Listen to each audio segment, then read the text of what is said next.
atau intervensi kepada subjek penelitian. Kemudian efek dari perlakuan tersebut diukur, lalu dinilai secara statistik. Di penelitian eksperimental, kalau observasional kita nggak bisa ngapa-ngapain terhadap datanya.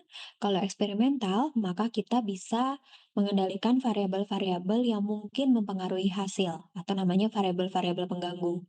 Contohnya adalah kalau kita mau meneliti misalnya efek herbal A pada tikus untuk menurunkan gula darah. Maka faktor yang harus dikendalikan adalah, eee, tikusnya diusahakan umurnya sama semua, kemudian apabila ada faktor hormonal yang berperan, maka tikusnya diusahakan jantan semua, kemudian tikusnya juga diusahakan kadar gula darahnya semuanya normal, sehingga ketika diberi intervensi untuk meningkatkan tekanan darah, semuanya bisa meningkat tekanan darahnya, sorry bukan tekanan darah, bisa meningkat gula darahnya, kemudian setelah gula darahnya diterapi, semuanya juga bisa turun.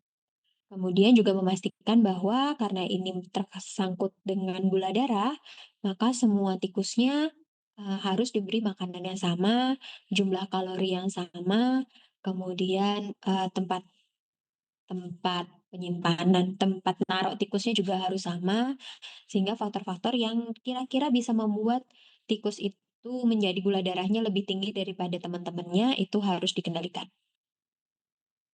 Konsep dasarnya adalah kalau penelitian eksperimental, berarti harus ada dua kelompok yang kita libatkan dalam penelitian tersebut. Minimal dua kelompok. Yang pertama adalah kelompok uji atau kelompok perlakuan. Yang kedua adalah kelompok kontrol. Kelompok kontrol sendiri itu biasanya ada macam-macam. Ada kontrol negatif, ada kontrol positif.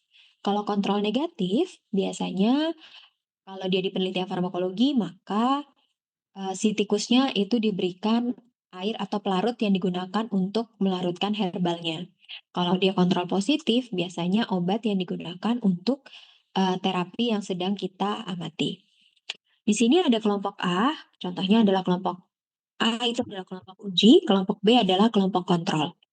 Kedua kelompok ini harus identik, diusahakan identik. Identik dalam arti, eee, jenis tikusnya harus sama, kemudian usianya kurang lebih di rentang yang sama, berat badannya juga di kurang lebih rentang yang sama, eee, tempat tinggalnya sama, kandangnya sama, makanannya sama, diusahakan semua faktor yang diterapkan ke tikus itu identik.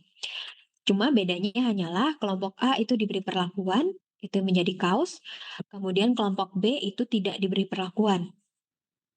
Atau tidak diberi perlakuan, uji yang ingin kita kontrol. Kemudian kita lihat atau kita bandingkan efek yang terjadi.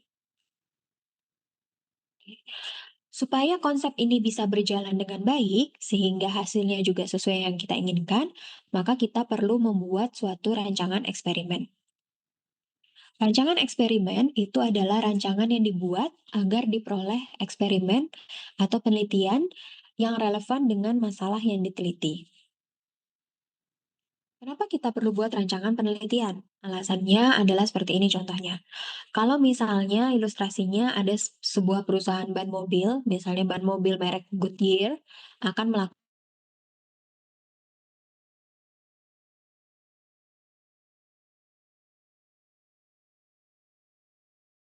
mengukur berdasarkan milimeter keausan ban setelah digunakan terus-menerus pada jarak 100 kilometer di jalan tol. Kemudian si perusahaan ini membuatlah rancangan penelitian sebagai berikut. Jadi dia gunakan 4 mobil. Masing-masing mobil ini dikendarai oleh orang yang berbeda, oleh supir yang berbeda. Kemudian ban A dan juga ban B yang tadi diteliti, semuanya sama-sama diletakkan pada ban yang bagian depan. Biasanya itu adalah ban penggeraknya.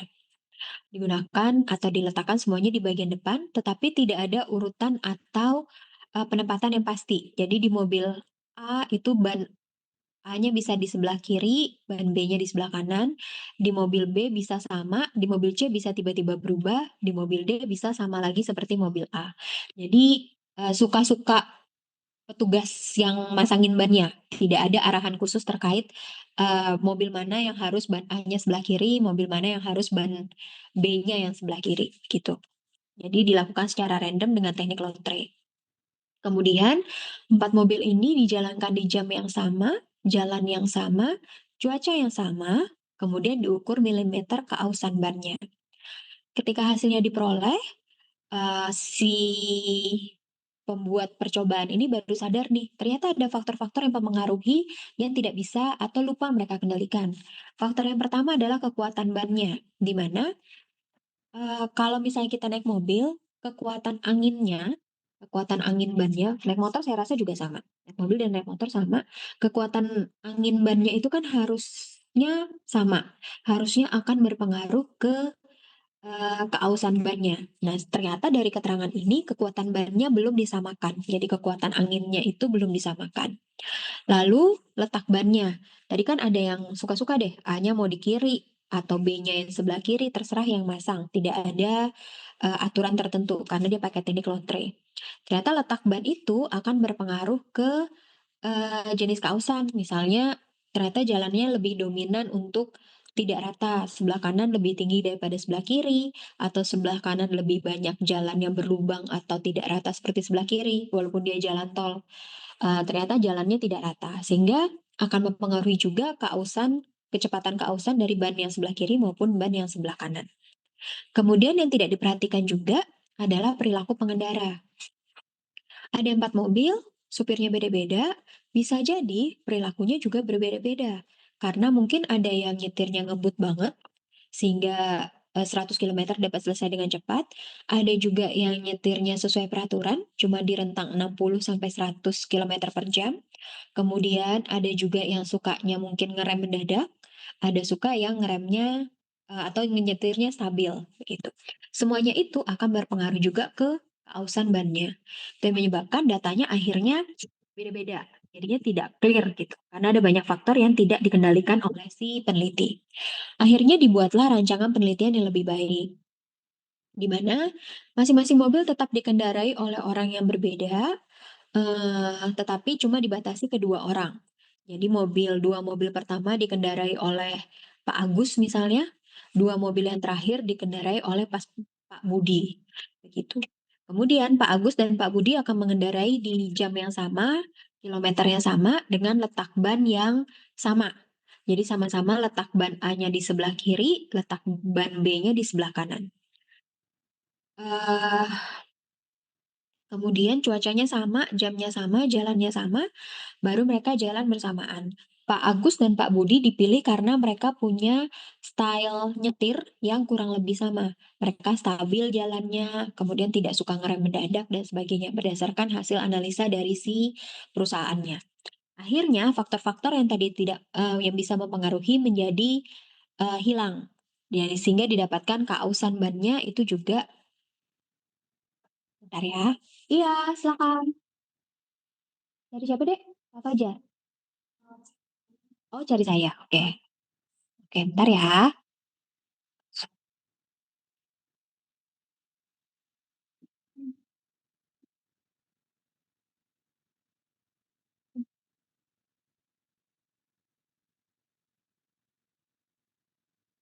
Ini memang internal. Iya, Bu. Ini, jadi itu bentuk penguji pertama saya. Apakah itu bisa tanggal 11 nanti hadir untuk jadi penguji? Sejauh ini sih bisa.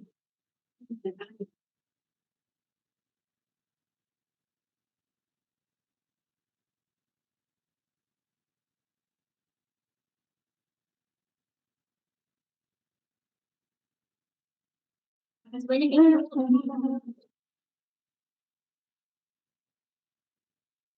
Mari, mari.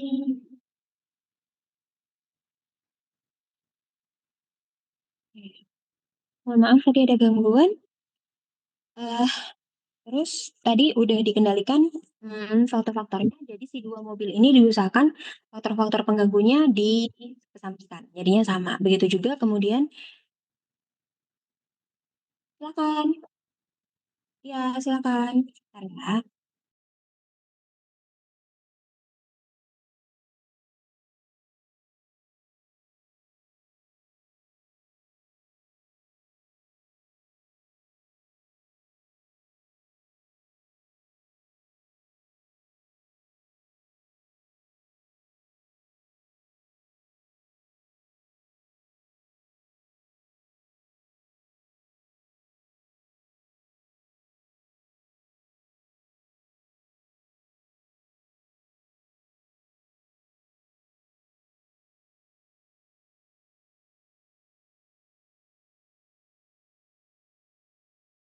Oke.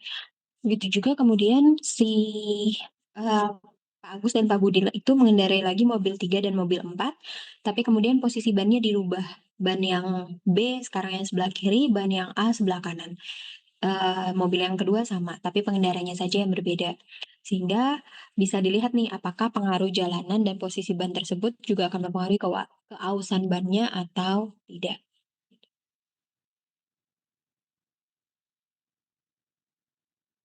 Oke. Komponen dari rancangan eksperimen itu ada unit sampling, jadi unit sampling atau sampel itu adalah perwakilan yang diukur dari atau bisa juga keseluruhan populasi, bergantung pada pengamatan yang mau dilakukan. Kemudian ada poin replikasi juga. Replikasi itu adalah banyaknya unit eksperimen yang mendapat perlakuan tertentu. Misalnya dikasih herbal A, tikusnya dipakainya 5, berarti itu ada 5 replikasi. Kenapa sih harus direplikasi? Yang pertama untuk mengestimasi kesalahan eksperimen. Terkadang tuh karena kita pakai sampelnya adalah hewan, makhluk hidup begitu, walaupun kita usahakan semuanya sama, tetap saja ada faktor-faktor yang tidak bisa kita kendalikan. Biasanya adalah faktor-faktor biologisnya. Sehingga dengan banyaknya replikasi, kita bisa mengestimasi kesalahan eksperimen kita ada di mana, kemudian dapat meningkatkan hasil presisinya juga, serta memperluas jangkauan generalisasi hasil eksperimen. Jangkauan generalisasi. Generalisasi ini maksudnya adalah apabila herbal ini kita terapkan di hewan lain, maka diharapkan akan menghasilkan hasil yang sama. Itu artinya penelitian kita bisa kita generalisasikan. Gitu. Lalu yang perlu diperhatikan juga dari rancangan eksperimen adalah bisa terjadi kesalahan eksperimen. Kesalahan eksperimen itu biasanya terjadi apabila ada perbedaan antara hasil pengukuran efek minimal dari dua replikasi atau dua unit yang identik. Biasanya salahnya kenapa? Yang pertama adalah kesalahan pengukuran. Contohnya tadi kita mau tanaman herbal untuk menurunkan glukosa darah. Eh, Kesalahan pengukuran harusnya glukosa darahnya misalnya puasa, tapi ternyata tikusnya tidak dalam kondisi puasa. Sehingga salah deh hasilnya begitu. Atau kesalahan cara melakukan prosedur eksperimen. Contohnya misalnya kalian punya 5 mencit atau 5 tikus begitu yang mau diukur kadar glukosa darahnya, tapi karena mepet waktu kuliah, akhirnya 2 tikus diukur pagi, 3 tikus diukurnya lebih sore setelah pulang sekolah. Sementara akan berbeda tuh kondisinya. Mungkin pagi dia belum sempat makan, atau makanannya sempat disingkirkan, atau sore dia sudah lebih stres, sehingga hasil gula darahnya itu bisa berbeda. Prosedurnya salah, harusnya prosedurnya sama-sama pagi, tapi akhirnya karena kondisi jadinya nggak bisa sama-sama pagi. Itu bisa menyebabkan kesalahan eksperimen. Cara menguranginya adalah diusahakan unit eksperimennya homogen. Jadi tikusnya homogen, jenis kelamin, berat badan, usia, itu diusahakan sehomogen mungkin. Kemudian apabila ada stratifikasi atau penggolongan eh, perlakuan, itu maka dilakukan dengan cermat. Terus mencegah semaksimal mungkin faktor-faktor luar yang bisa berpengaruh, serta menggunakan rancangan eksperimen yang paling efisien untuk mencapai hasil yang kalian inginkan.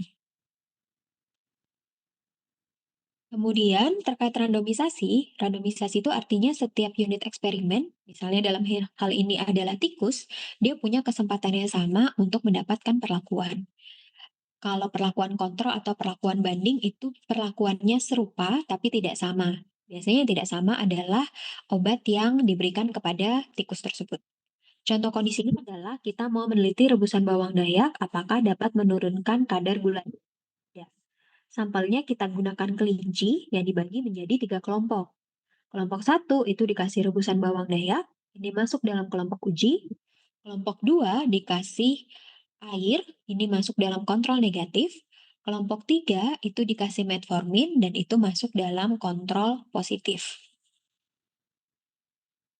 Kemudian komponen dari rancangan eksperimen juga yang perlu diperhatikan adalah validasi internal maupun eksternal. Validasi internal itu adalah suatu bukti biasanya ada di proposal yang menyatakan dengan sungguh-sungguh bahwa penelitian ini akan menyebabkan perbedaan yang signifikan. Cara membuktikannya bagaimana? Caranya adalah si peneliti harus dapat menunjukkan bahwa semua variabel luaran telah dikendalikan dan tidak menimbulkan efek. Variabel luarannya misalnya tadi jenis kelincinya harus sama, maka harus ada sertifikat si kelinci ini berasal dari mana, galurnya apa. Kemudian jenis kelaminnya, biasanya itu akan tertulis di sertifikat. Lalu beratnya, harus ada pencatatan berat tikus ini yang kalian gunakan, itu harus terdokumentasi ketika kalian menimbang berat si kelincinya. Itu untuk validitas internal. Jadi ketika nanti kalian penelitian, kalau misalnya pengujinya tanya, apakah datamu ini valid atau tidak, maka salah satu cara yang bisa kalian atau bukti yang bisa kalian sodorkan itu adalah eh, sertifikat tentang hewan cobanya dan juga foto-foto kegiatan yang telah kalian lakukan untuk memastikan yang kalian lakukan itu memang benar. Lalu validitas eksternal menyatakan kemungkinan hasil ini digeneralisasi. Ini terkait dengan hasil penelitiannya. Tadi tapi buktinya sama. Jadi buktinya adalah kegiatan penelitian kalian itu harus terdokumentasi dengan baik untuk memastikan bahwa semua faktor pengganggu itu sudah dikendalikan sehingga bisa digeneralisasikan ke populasi yang lebih besar. Oke. Kemudian berdasarkan elemen rancangan tersebut, kita bisa mengkategorikan penelitian. Ada true eksperimental, ada quasi eksperimental, dan ada pre-true eksperimental. Kalau true eksperimental, berarti semua faktor ini, 3 faktor, ada proses replikasi, ada proses randomisasi, serta kelompoknya ada pelakuan, ada 2 kelompok uji ataupun kontrol. Apabila semuanya ini ada, maka dia masuk dalam true eksperimental.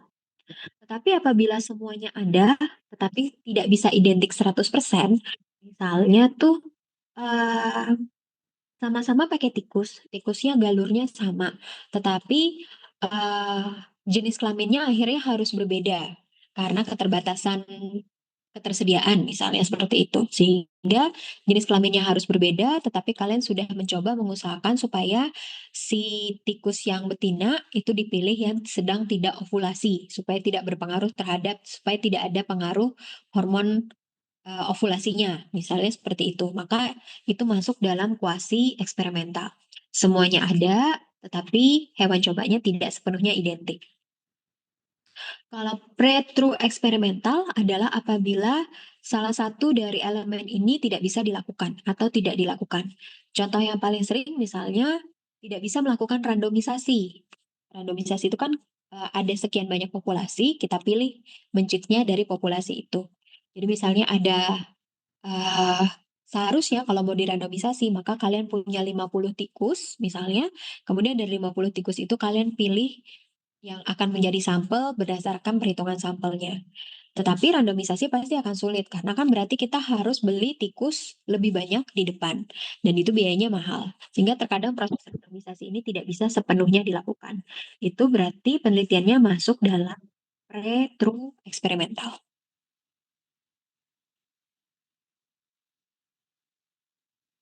Selanjutnya adalah contoh-contoh rancangan eksperimental.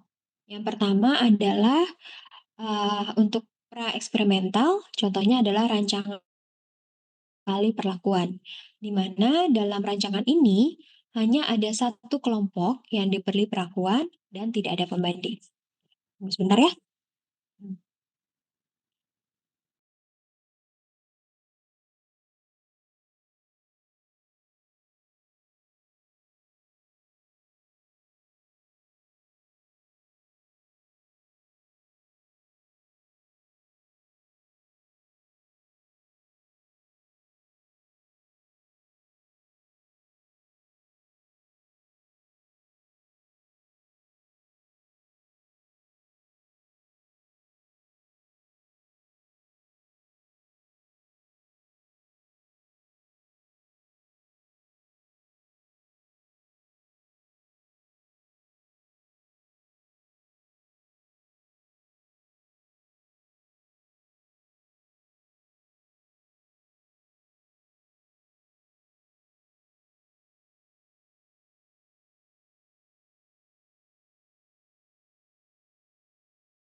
Oke, saya sudah kembali.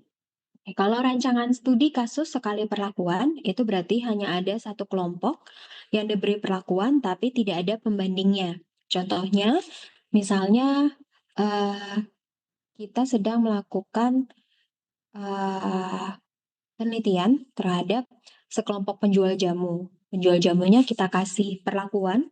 Perlakuannya berupa pelatihan cara membuat jamu yang higienis. Kemudian setelah 6 bulan pasca kita kasih pelatihan, kita ambil eh, contoh jamu yang mereka buat dan kita ukur tingkat kebersihan produk jamunya. Ini masuk dalam rancangan studi kasus sekali perlakuan saja. Atau contoh lain, apabila ada produsen obat, kemudian kita kasih penyuluhan terkait hukum dan perbajakan. Setelah setahun, kemudian kita pantau apakah bagaimana dengan kesadaran si produsen obat tersebut membayar pajak. Itu masuk dalam rancangan studi kasus sekali perlakuan atau one shot case study. Kemudian yang selanjutnya adalah pretest post-test. Berarti ada pengukuran di awal, ada pengukuran di akhir. Gambarannya adalah seperti ini. Jadi eh, contoh kasusnya adalah apabila kita mau melakukan penelitian tentang apakah apakah rebusan umbi bawang dayak itu dapat menyembuhkan penderita diabetes mellitus misalnya. Maka akan ada sekelompok pasien diabetes mellitus yang mula-mula diukur berapa kadar glukosa darahnya, kemudian dia kepada kelompok ini diberikan perlakuan daun rebusan umbi bawang dayak tadi. Kemudian setelah dirutinkan minum selama 3 bulan, diukur lagi berapa kadar glukosa darahnya. Pengukuran pertama itu adalah pretest, yang pengukuran selanjutnya adalah post-test. Kelemahan dari rancangan eksperimen yang pretest post-test ini adalah validitas internalnya sangat rendah karena tidak ada kelompok kontrol. Jadinya tidak ada jaminan bahwa si perlakuan atau si umbi dayak tersebut merupakan satu-satunya penyebab terjadinya efek penurunan glukosa. Kemungkinan ada faktor-faktor yang bisa menyebabkan gula darah si pasien itu ikut turun juga selain pemberian herbalnya. Contohnya misalnya dia sudah mengatur pola makannya atau dia mengatur pola dietnya sehingga glukosa darahnya juga ikut turun. Faktor-faktor itu tidak dapat dikendalikan dalam faktor ini, gitu tidak dapat dikendalikan oleh penelitian ini. Selanjutnya adalah rancangan statik, rancangan statik tanpa pengacakan. Dalam rancangan ini adalah ada dua kelompok yang dilibatkan, kelompok uji dan juga kelompok kontrol. Misalnya kita mau melakukan penelitian untuk mengetahui apakah tambahan obat bawang putih, misalnya bawang putih tunggal, apakah dapat menurunkan tekanan darah pasien atau tidak. Maka dilakukanlah penelitian. Yang penelitian pertama melibatkan sekelompok orang dengan tekanan darah yang tinggi, diberikan makanan tambahan berupa bawang putih yang tunggal setiap hari selama 3 bulan misalnya. Kemudian ini dia diberi perlakuan, kemudian dia diukur berapa tekanan darahnya setelah minum atau setelah mengkonsumsi bawang putih secara rutin selama 3 bulan. Yang kelompok kontrol, sekelompok orang yang sama-sama dia tekanan darahnya tinggi, tetapi dia tidak diberikan tambahan bawang putih tunggal tadi. Kemudian sama-sama setelah 3 bulan diukur berapa tekanan darahnya. Maka efek pemberian bawang putih tadi dievaluasi dengan cara membandingkan nilai eh, T2 kelompok uji dan T2 kelompok kontrol. Jika ternyata ada perubahan, maka bisa disimpulkan bahwa terdapat efek dari penambahan bawang putih tunggal tersebut dalam mempengaruhi tekanan darahnya pasien. Tingkat validitas di jenis penelitian ini sudah mulai ada karena ada kelompok kontrolnya. Jadi kita bisa memastikan apakah benar efek penurunan tekanan darah tadi memang disebabkan oleh bawang putih yang dikonsumsi atau tidak.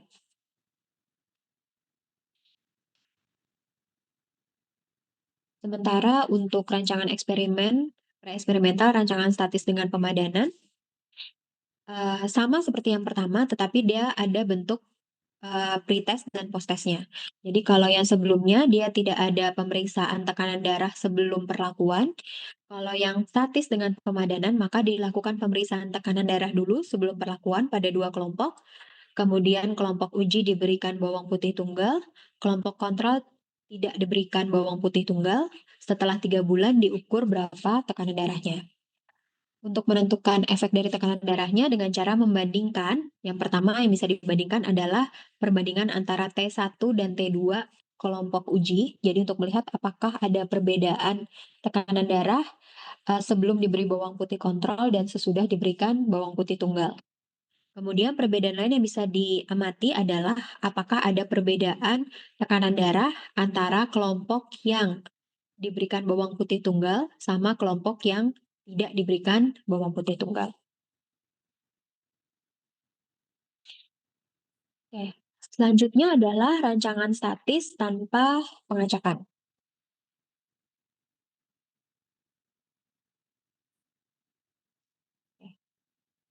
Kalau rancangan statis tanpa pengacakan, ini kurang lebih sama seperti statis dengan pemadanan, tetapi bedanya adalah kelompok ujinya ada dua. Biasanya kelompok uji yang ada dua ini apabila dosisnya mungkin berbeda. Kalau yang kelompok yang satunya mungkin bawang putihnya sehari cuma sekali, kelompok uji yang lain bawang putihnya seharinya mungkin 2 kali. Sehingga yang mau dilihat adalah yang bisa dilihat perbandingan antar kelompok sebelum dan sesudah konsumsi bawang putih, perbandingan antar kelompok uji dengan perbedaan dosis, dan juga perbandingan tekanan darah antara kelompok yang dapat bawang putih dan yang tidak mendapatkan bawang putih. Kapan kita pilih rancangan statis yang mana? Tergantung dari tujuan penelitiannya kalian. Kalian mau mengujinya sampai dapat jawaban yang seberapa dalam, seperti itu. Oke. Kemudian selanjutnya, sebelum masuk ke yang eksperimen, kita masuk yang eksperimental semu atau kuasi eksperimental. Saya coret di sini aja.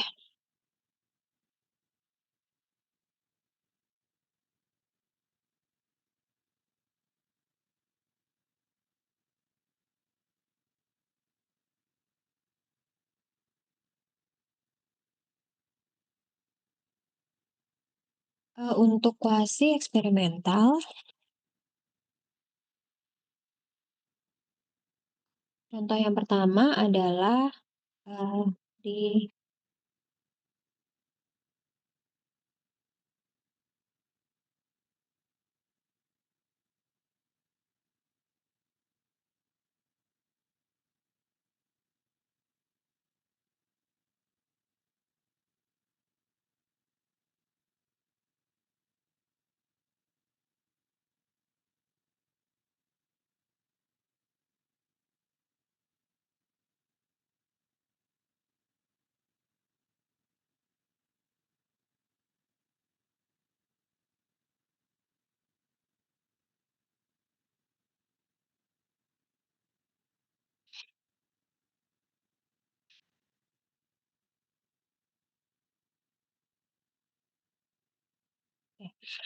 Jadi untuk mengingatkan bahwa rancangan kuasi eksperimental itu adalah rancangan eksperimen dengan derajat validitas yang lebih tinggi daripada yang pre-eksperimen, tetapi sampelnya tidak bisa sepenuhnya identik.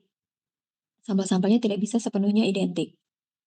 Biasanya rancangan eksperimental kuasi itu sudah terpenuhi 3 unsur, yaitu randomisasinya sudah ada, replikasinya sudah ada perlakuan kontrol, tetapi tadi sudah dikatakan bahwa dia belum identik antara kedua kontrol tersebut. Oke, contohnya yang pertama adalah the non-randomized control group pretest post-test design. Kalau di sini kita sudah tahu bahwa pada kelompok ini yang tidak identik adalah karena dia tidak sepenuhnya di random. Contoh dalam penelitian ini adalah dilakukan untuk menguji hipotesis misalnya pengobatan batu giok itu dapat menurunkan tekanan darah penderita hipertensi. Maka si peneliti melakukan eksperimen sebagai berikut.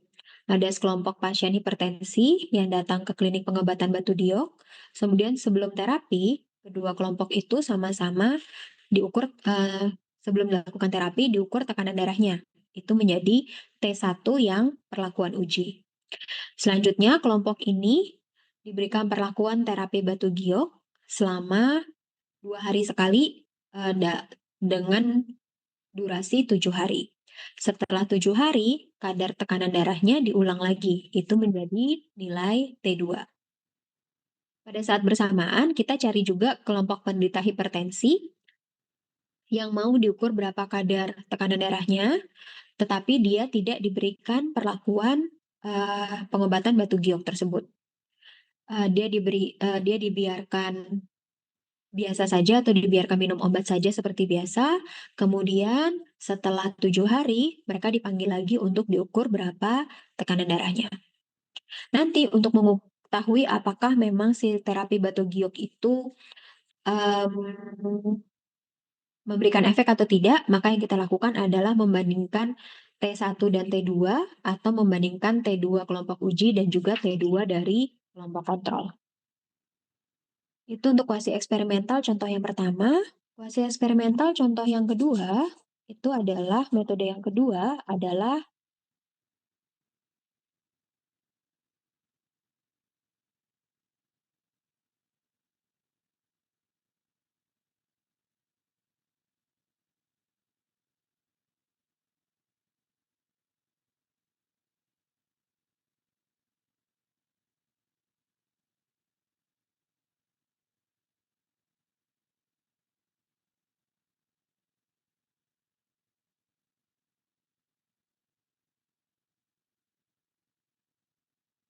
Oke. Yang kedua adalah the time series experiment. Dalam rancangan eksperimen ini, perlakuan kontrol itu digantikan dengan cara melakukan pengukuran awal dan juga pengukuran akhir, tetapi secara berulang dan juga berurutan, atau disebut juga dengan time series. Kenapa harus dilakukan berulang? Harapannya adalah apabila ada pengaruh dari luar, baik sebelum atau sesudah perlakuan, maka pengaruh tersebut terhadap efek yang ingin kita amati dapat diwakilkan dengan pengukuran secara berulang ini. Contohnya adalah apabila dilakukan eksperimen untuk menguji hipotesis yang menunjukkan bahwa terapi batu giok tadi dapat menurunkan tekanan darah pada pasien hipertensi, misalnya seperti itu. Maka akan ada sekelompok pasien hipertensi tadi yang datang ke tempat atau ke klinik pengobatan batu giok. Kemudian masing-masing diukur berapa tekanan darahnya pada titik pertama. Pengukuran tekanan darah dilakukan berulang sebanyak 3 kali, yaitu T1, T2, ke T3 dalam selang waktu 2 hari. Jadi untuk 2 hari pertama, kemudian ini hari pertama berarti pengukuran selanjutnya hari ketiga, pengukuran selanjutnya hari ke-5. Setelah diukur pada hari ke-5, kemudian pasiennya diberi perlakuan diterapi dengan batu giok, misalnya 2 kali sehari selama durasi 7 hari. Setelah 7 hari, tekanan darahnya diukur lagi, yaitu pada pengukuran pada hari ke-8, lalu hari ke-10, dan juga hari ke-12. Lalu untuk mengetahui apakah ada efek batu giok tersebut terhadap penurunan tekanan darah, maka dibandingkanlah rata-rata hasil T1 sampai T3 dibandingkan dengan rata-rata hasil T4 sampai T6.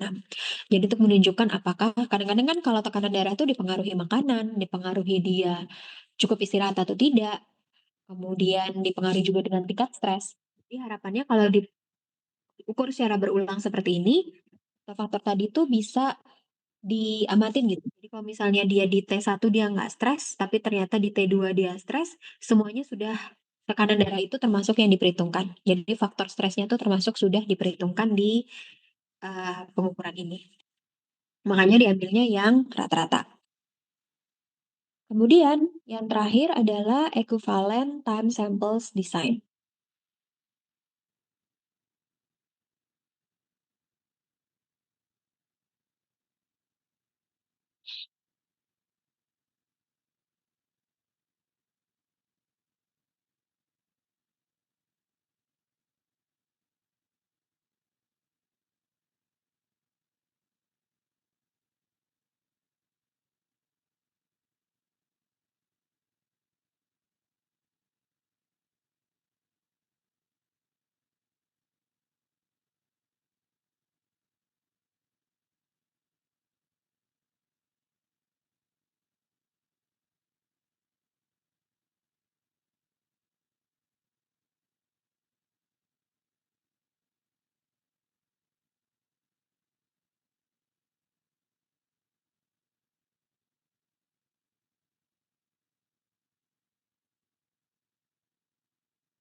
Oke, kalau yang di sini dalam equivalent time samples design ini biasanya untuk menggantikan proses randomisasi yang dilakukan dengan cara subjek yang sama, ini dilihat cuma ada satu subjek saja, subjek yang sama, terus mendapatkan perlakuan antara uji dan kontrol secara bergantian dalam periode waktu tertentu. Harapannya, dengan melakukan desain ini, maka pengaruh faktor dari luar, baik sebelum ataupun sesudah perlakuan, itu dapat diwakilkan dengan cara pengukuran pada waktu yang berbeda-beda ini.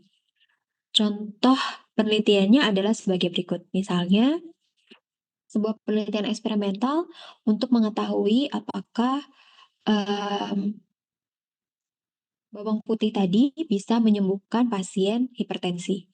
Maka akan ada sekelompok pasien hipertensi yang diberikan bawang putih tunggal 1 kali sehari dalam kurun waktu 3 bulan.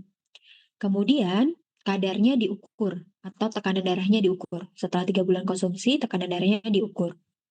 Selanjutnya, 3 bulan kemudian di sini, di 3 bulannya itu, bawang putih tunggalnya dihentikan. Itulah proses dari pemberian kontrol atau kontrol negatif. Bawang putih tunggalnya dihentikan, kemudian setelah dihentikan 3 bulan diukur lagi berapa tekanan darahnya pasien. Setelah dilakukan pengukuran, pasiennya dikasih lagi bawang putih tunggal, yaitu di kelompok perlakuan atau X. Pasiennya dikasih lagi bawang putih tunggal selama 3 bulan, minum rutin. Setelah 3 bulan diukur lagi tekanan darahnya berapa. Kemudian selanjutnya 3 bulan kemudian dia tidak diberi lagi bawang putih tunggal, lalu diukur berapa kadar tekanan darahnya. Jadi setelah selalu bergantian terus gitu, 3 bulan pertama dikasih bawang putih, 3 bulan selanjutnya tidak, lalu dikasih lagi, lalu tidak. Nanti untuk menilai apakah si bawang putih tunggal tersebut mempunyai efek dalam menurunkan tekanan darah dibandingkan rata-rata antara T1 dan juga T3, yaitu rata-rata kelompok atau tekanan ketika diberi perlakuan dibandingkan dengan T2 dan juga T4.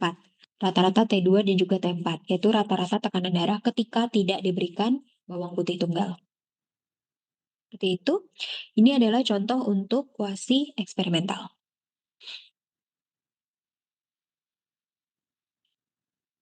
Oke, saya hapus.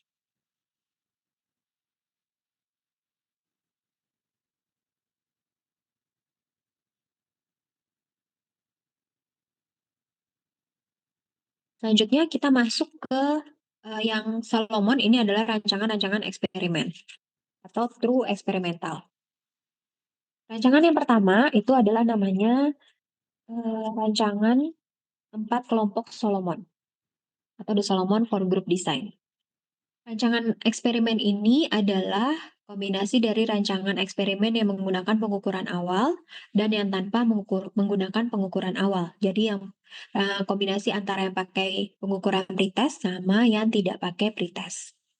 Dengan rancangan ini diharapkan dapat mengurangi adanya uh, efek tandingan atau efek faktor luar ada yang timbul akibat perlakuan uji maupun kelompok kontrol, serta mengurangi adanya efek pengukuran awal, dan juga efek dia pernah uh, efek maturation. Jadi kalau ingat yang, sorry, itu nanti akan kita bahas di selanjutnya. Jadi kalau kita penelitian eksperimental itu ada beberapa faktor yang bisa mempengaruhi, yaitu yang pertama adalah efek maturation. Jadi kalau misalnya pengukurannya itu dilakukan dalam waktu yang berbeda, tapi orangnya udah dewasa. Nah, rancangan Solomon ini salah satu untuk mencegah adanya pengaruh efek maturation tersebut. Gambarannya adalah ketika ada kelompok yang diberi perlakuan, akan ada kelompok uji dan kelompok kontrol yang mendapatkan pretest, dan akan ada kelompok uji dan kelompok kontrol yang tidak mendapatkan pretest. Jadi langsung diberi perlakuan, lalu diukur berapa tekanan darahnya. Kalau yang ini dilakukan pengukuran tekanan darah sebelum perlakuan, baru diberi perlakuan, sesudahnya diukur lagi berapa tekanan darahnya. Untuk mengetahui apakah perlakuan tersebut menyebabkan penurunan tekanan darah atau tidak, maka yang dibandingkan ada banyak hal. Yang pertama adalah bisa dibandingkan antara berapa kadar tekanan darah awal dibandingkan dengan tekanan darah akhir. antar kelompok yang sama. Kemudian bisa juga dibandingkan antar kelompok, antara T1-nya kelompok uji dan juga T2-nya kelompok uji dan T2-nya kelompok kontrol. Kemudian untuk melihat apakah uh, pengukuran awal ini berpengaruh terhadap penurunan tekanan darah, jadi itu em, gini, kalau misalnya kelemahannya pretest post-test itu adalah kalau misalnya saya sudah tahu nih bulan ini saya diukur tekanan darahnya lalu saya disuruh minum. Maka saya akan tahu pengukuran selanjutnya tekanan darah saya akan diukur lagi untuk mengetahui turun apa enggak. Terkadang ada sifat alami dari manusia, manusia sih biasanya ini, untuk manusia yang sebagai sampel untuk supaya hasilnya bagus, ya udah di sebelum pengukuran selanjutnya, seminggu sebelumnya atau 2 minggu sebelumnya saya rajin olahraga, makanannya saya atur, terus obatnya saya minumnya rutin, sehingga akan memengaruhi atau menyebabkan T2-nya turun. Tetapi bagi kita peneliti, yang dilakukan oleh sampel itu akan merugikan. Karena penurunan yang dihasilkan itu bukan karena herbalnya, tetapi karena perilaku dari si sampelnya. Untuk mengetahui apakah ada eh, pengaruh perlakuan pretest ini terhadap tekanan darahnya, makanya dilakukan rancangan kontrol seperti ini. Jadi ada kelompok yang langsung diberi perlakuan, lalu langsung diukur berapa kadar tekanan darahnya. Kalau kelompok yang bawah ini, maka dia tidak akan tahu perlakuan ini tujuannya tekanan darahnya mau diukurnya ngapain sih gitu. Jadinya hasil yang diharapkan di sini akan lebih em, menunjukkan pengaruh apa pengukuran tekanan darah di awal tadi pengaruh apa.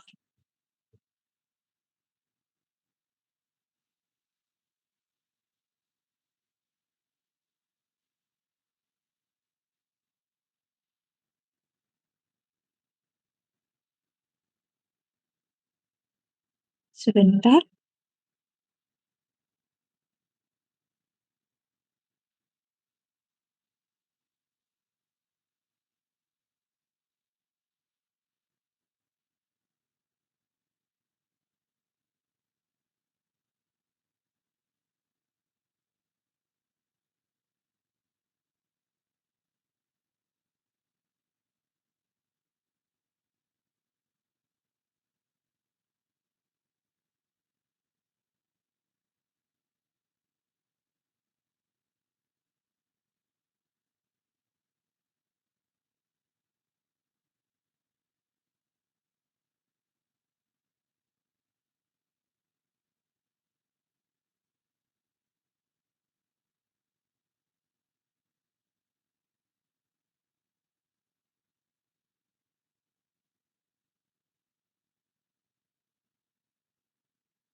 Oke. Yang selanjutnya adalah rancangan faktorial. Rancangan eksperimen faktorial ini digunakan bila kita ingin diketahui apakah ada efek dari kombinasi dua atau lebih perlakuan. Contohnya, apabila kita ingin meneliti efek obat anti hiperurisemia, itu yang B, yang diberikan bersama-sama dengan obat tidur. Obat tidurnya adalah yang A, bagi penderita hipertensi untuk memberikan efek penurunan tekanan darah. Ya, jadi saya ulangi, ini pasiennya adalah pasien hipertensi.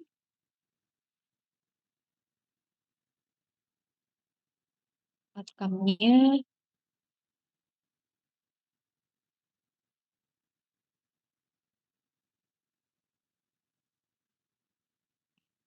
Ini adalah untuk pasien hipertensi dengan outcome adalah penurunan tekanan darah.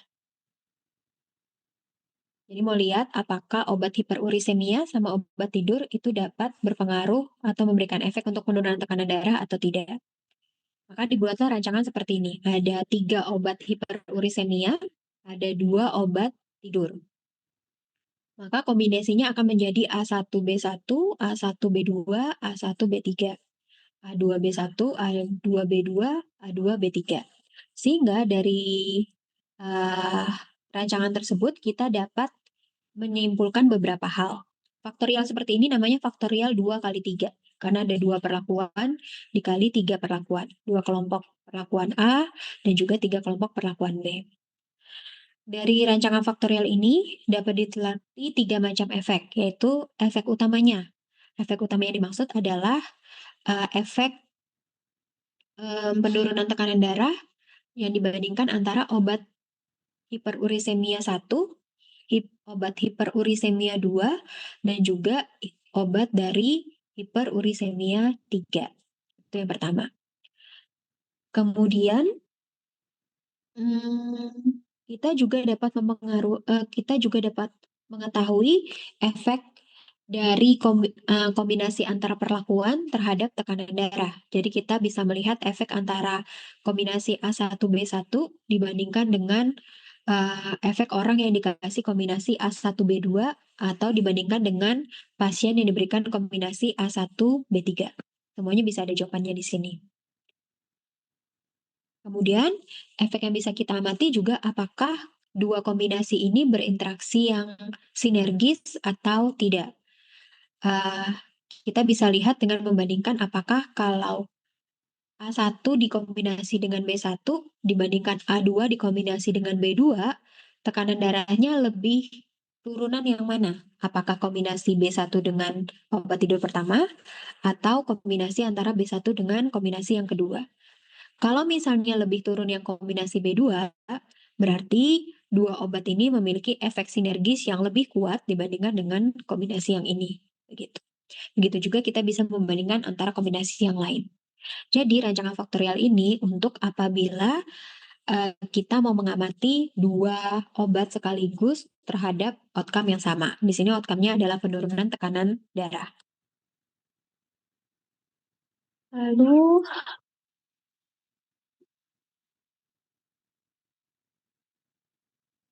rancangan eksperimental yang lain adalah pretest post-test control group design. Itu sama seperti yang tadi, tetapi bedanya ini adalah true eksperimental. Sehingga ada kelompok pretest, ada post-test, tapi semua faktor yaitu randomisasi, replikasi, dan juga ada kelompok uji dan kelompok kontrol, semuanya tersedia di pretest post-test control group design. Kemudian ada yang post-test only. Yang post-test only itu mirip dengan yang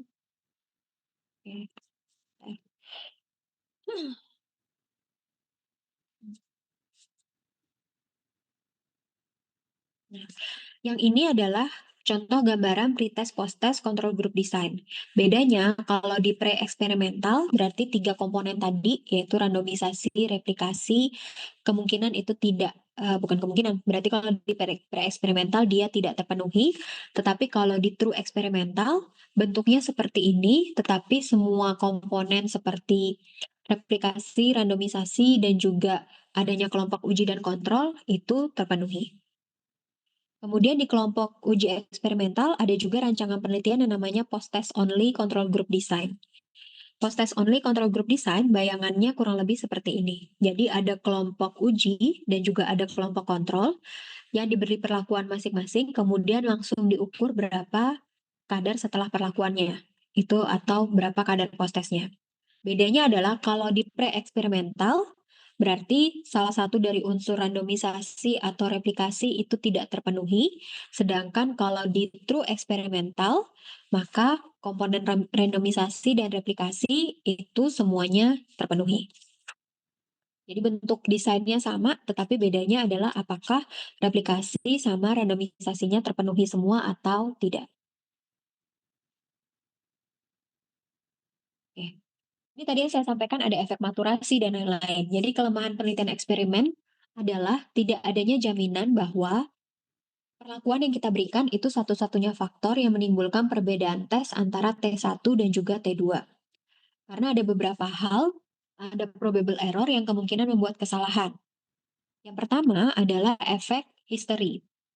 Jadi kesalahannya lebih karena pengukuran post-test atau pengukuran setelah diberi perlakuan itu lebih baik dari sebelum perlakuan, bukan karena perlakuannya, tetapi karena selama mendapat perlakuan, sebagian besar subjek mendapatkan situasi yang menyenangkan. Misalnya, tadi tekanan darah kan faktor utamanya adalah stres. Lalu kita ukur tekanan darah sebelum perlakuan, dapat angkanya misalnya 150 per 100 mm Hg. Kemudian kita lanjutkan ke beri perlakuan.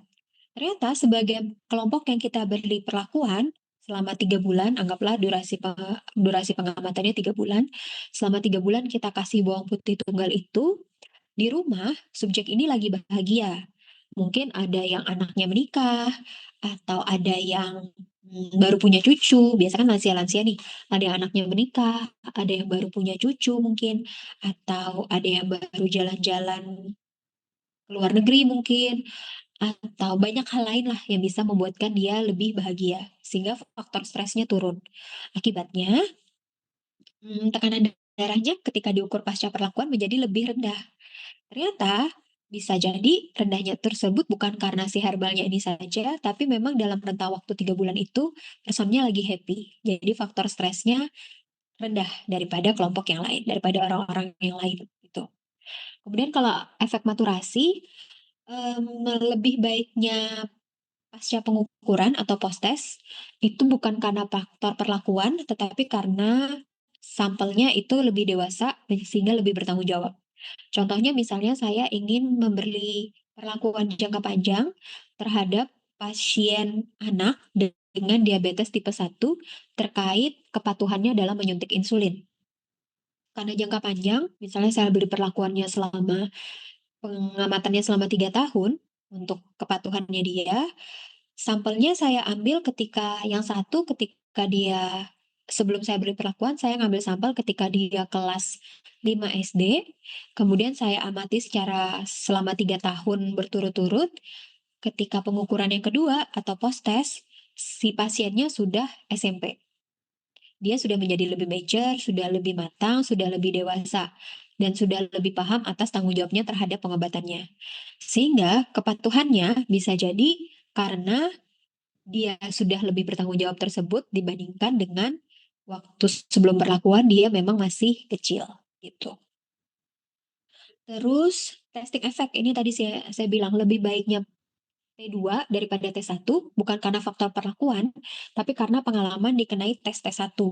Jadi ketika T1 kita udah tahu nih, oh ternyata waktu pengukuran pertama itu saya tuh dalam kondisinya harusnya tuh tidak boleh stres, harusnya tuh semalam sebelumnya sudah cukup istirahat, sudah olahraga yang rutin, sudah ngatur makan, sehingga tekanan darahnya baik. Karena saya tahu itu, karena saya punya pengalaman itu, maka ketika saya mau diukur pasca perlakuan, 2 minggu sebelumnya saya lakukanlah, saya tidur cukup, saya mengurangi stres, saya olahraga yang baik, saya makan yang baik. Akibatnya hasil T2-nya akan lebih baik daripada waktu saya T1. Padahal hasilnya bukan karena murni karena si bawang putih atau perlakuan itu, tapi karena saya sudah punya pengalaman ketika diperiksa pertama kali. Selanjutnya adalah changing effect of instrumentation. Jadi setiap perubahan pada tes, adanya cara penskoran, waktu penyelenggaraan, atau yang lain-lain, itu dapat menimbulkan perbedaan antara T1 dan T2. Misalnya, hmm, kita mau meneliti apa yang berhubungan dengan itu ya, waktu penyelenggaraan misalnya, kita mau meneliti kadar kecemasan seorang pasien. Pengukuran pertama kita lakukan ketika memang pasiennya uh, lagi baru terdiagnosa kecemasan, sehingga faktor-faktor cemasnya dia belum sadari begitu. Tetapi dalam masa selama kita kasih perlakuan, ternyata pasiennya menjadi lebih stres karena efek obat, karena efek samping obat. Jadinya dia lebih malahan bukan stresnya terkontrol tapi menjadi lebih stres karena efek samping obat. Misalnya ada kondisi seperti itu.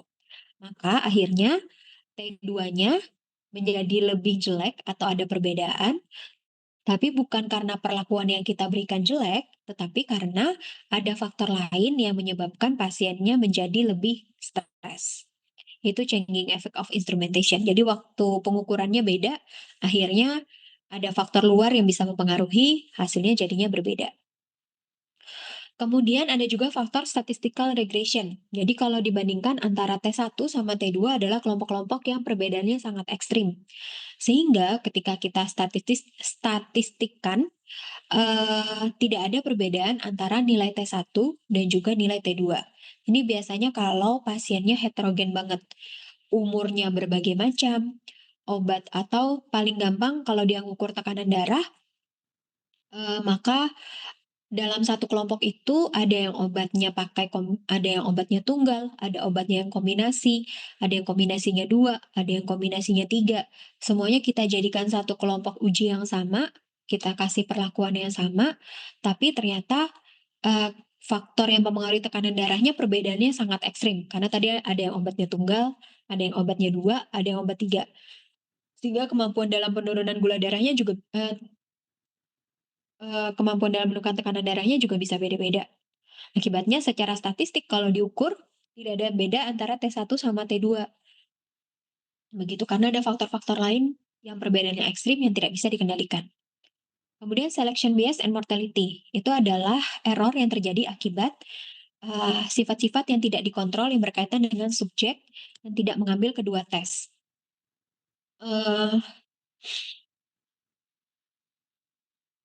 Misalnya tuh selection biasnya tuh kalau kita milih pasien, seperti kemarin kita bilang, kalau misalnya kita milih-milih pasien, waktu pasiennya nggak kita random, nggak kita blind, kemudian kita pilih-pilih pasien. Oh, saya pilih pasien yang memang em, saya tahu dia anaknya patuh banget gitu, atau saya tahu memang dia pasiennya rajin banget minum obat. Akhirnya karena kita milih-milih pasien di awal yang seharusnya random, tapi dari awal kita sudah milih-milih dengan tujuan supaya hasil penelitian kita bagus, akibatnya perbedaan yang ditimbulkan itu bukan karena efek obatnya, tetapi lebih karena memang faktor luarnya itu sudah kita pilihin. Sehingga ya hasilnya pasti bagus gitu, karena kita udah tahu dari awal orangnya ini bagus, tanpa perlakuan pun harusnya dia udah bagus gitu. Itu yang selection bias dan mortality. Oke, itu saja untuk penelitian eksperimental. Ada yang mau ditanyakan dahulu?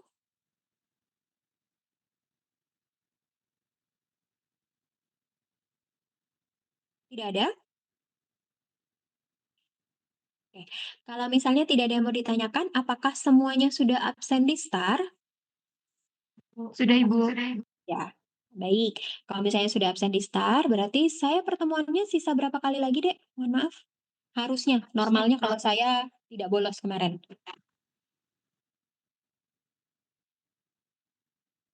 Saya nggak masuknya berapa kali, Dek? Ada yang punya catatannya nggak? Cuttingnya mungkin?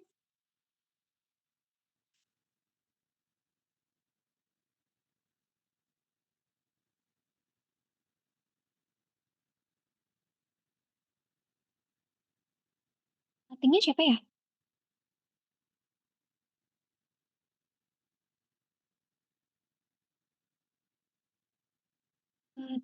Aduh, salah. Cuttingnya siapa? Saya, Bu. Oh ya, saya kemarin nggak masuk berapa kali ya, Dek? Bisa lihat di kronologis chatnya mungkin?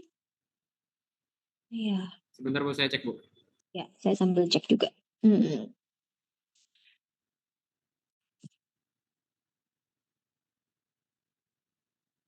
Oke, harusnya saya masuk 17 Oktober. Oke. Sekali aja, Bu. Oke, saya seharusnya masuk 17 Oktober ya. Tapi habis itu saya ganti karena tidak bisa masuk. Kemudian saya harusnya masuk lagi 24 Oktober. 24 Oktober saya masuk ya?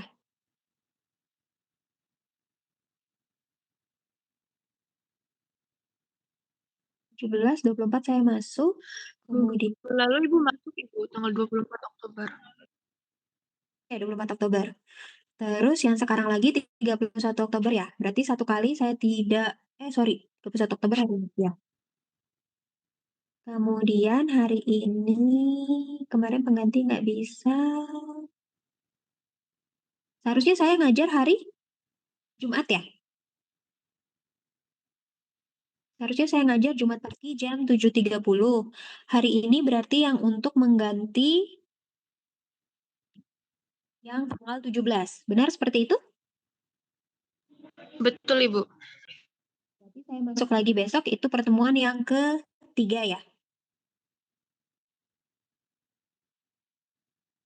1, 2, 3. Ya, pertemuan yang ketiga. Oke.